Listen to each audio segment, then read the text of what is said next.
Uma comunidade tradicional é aquela em que seus indivíduos têm uma conexão e uma relação profunda com o ambiente, desempenhando um papel fundamental na cultura local, preservando suas práticas, valores e conhecimentos culturais únicos, que se perpetuam ao longo do tempo, sendo esses passados de uma forma hereditária, tornando então uma tradição. O ser humano, por ter habilidades comunicativas e sociais, é um ser com cultura. Diante disso, não podemos dizer que um ser, desde o mais primitivo, é um ser sem cultura. Segundo o Azevedo, 1996, a cultura é formada por elementos explícitos como, por exemplo, linguagem, símbolos, rituais, os objetos, gestos, o modo como executa suas práticas, as suas ações, entre outros. E por elementos implícitos da cultura, as crenças, os valores, os medos, a visão de mundo, as concepções de ética da vida, entre outros. A comunidade caiçara de Búzios, na região dos Lagos, ela já é um exemplo vívido de como uma comunidade tradicional costeira. As caiçaras têm uma ligação direta com o ambiente marinho e costeiro, moldando então seu estilo de vida ao longo dos anos e desenvolvendo diferentes técnicas para o seu melhor uso. Por terem uma íntima ligação com o mar, elas desenvolveram técnicas para a pesca artesanal, que é o seu principal meio de subsistência. Dessa maneira, a pesca artesanal tem um papel fundamental na comunidade caiçara, não sendo somente a execução do ato da pesca, a unidade de atividade executada por eles, como também a confecção de rede de pesca, a preparação de iscas, conservação, distribuição da limpeza dos peixes, entre outras atividades que são desenvolvidas em torno da pesca. Diante disso, as mulheres caiçara desempenham papéis essenciais, sendo um grupo notável na cadeia da pesca, se destacando na contribuição da economia local e também na conservação das tradicionais culturas. As mulheres caiçaras buzianas têm o seu valor e sua importância dentro da comunidade pesqueira. Elas participam de diferentes trabalhos, como a pesca, a preparação de redes, coleta de iscas, a limpeza e conservação dos peixes.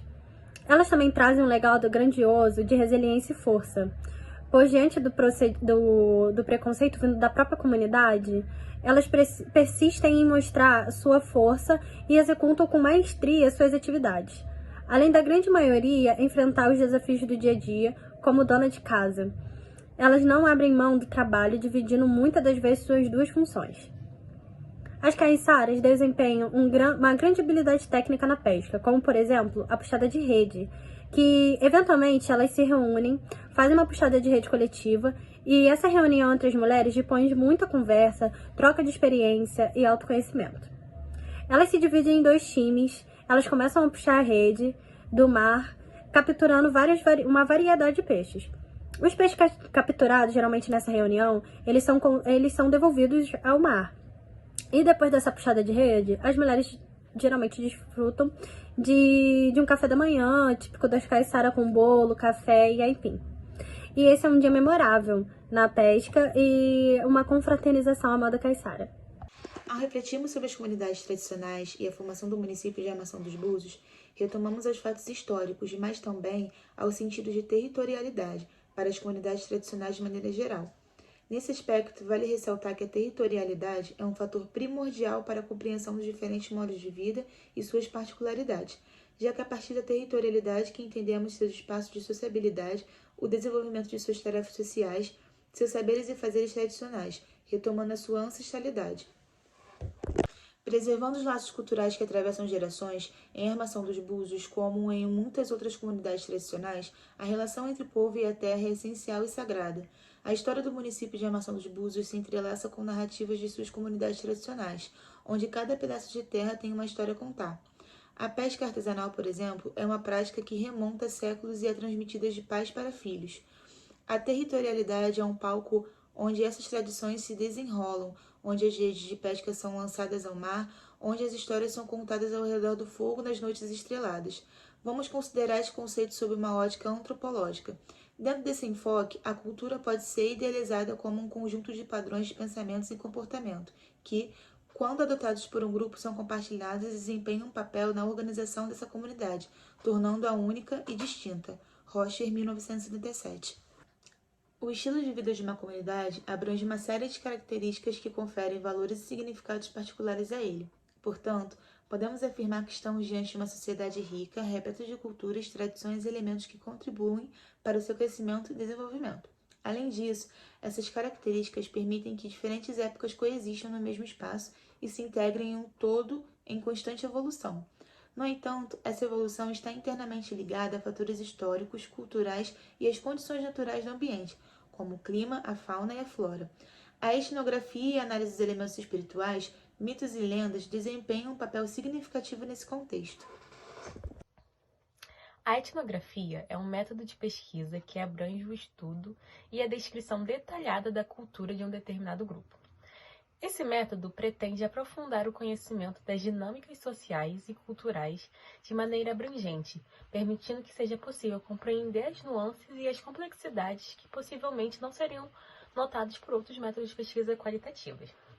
A antropologia interpretativa, ela visa compreender os significados culturais e simbólicos que as pessoas contribuem às suas ações. Símbolos, rituais, e é a melhor forma, de possuir essa compreensão. Estando em campo que você consegue interpretar de maneira eficiente e completa os seus dados. Com isso, a antropologia social, a antropologia social interpretativa e a etnografia tornam-se ferramentas fundamentais para a pesquisa de um determinado grupo, servindo como base para a etnografia digital, que é uma ferramenta valiosíssima para compreender a interação das pessoas e com a tecnologia. Na era digital em que vivemos, ela se torna uma ferramenta ainda mais valiosa. Ao refletirmos o valor da produção audiovisual na história em diversos aspectos, como documentos históricos, representações do passado, entre outros, torna-se inegável que o audiovisual e a dimensão históricas estão entrelaçados. A habilidade de uma obra audiovisual de influenciar a formação de compreensões específicas de narrativas históricas no contexto cultural de uma época, tornando-se uma questão importante na teoria histórica, reconhecer que as ideias gerais históricas estão construindo e se reconstruindo ao longo de um tempo pode apontar para novas tendências, questões e perspectivas historiográficas. A história, a reflexão sobre o significado histórico transmitido por uma cultura específica, ela destaca as oportunidades práticas e os desafios que a história enfrenta em cada contexto. Compreender as origens e a transmissão social desta história, dessas ideias históricas, através da cultura, bem como em suas diversas manifestações de produtos culturais, proporciona oportunidades valiosas para traçar limites e possibilidades do conhecimento histórico. Isso também ajuda a iluminar o papel social desempenhado pela história e o seu significado no mundo contemporâneo. Com isso, a etnografia digital e o uso do audiovisual como ferramenta antropológica se torna imprescindível para o pesquisador de antropologia, que traz uma riqueza imensurável de detalhes, tornando mais palpável a cultura de um grupo para aquelas pessoas que não pertencem a essa cultura.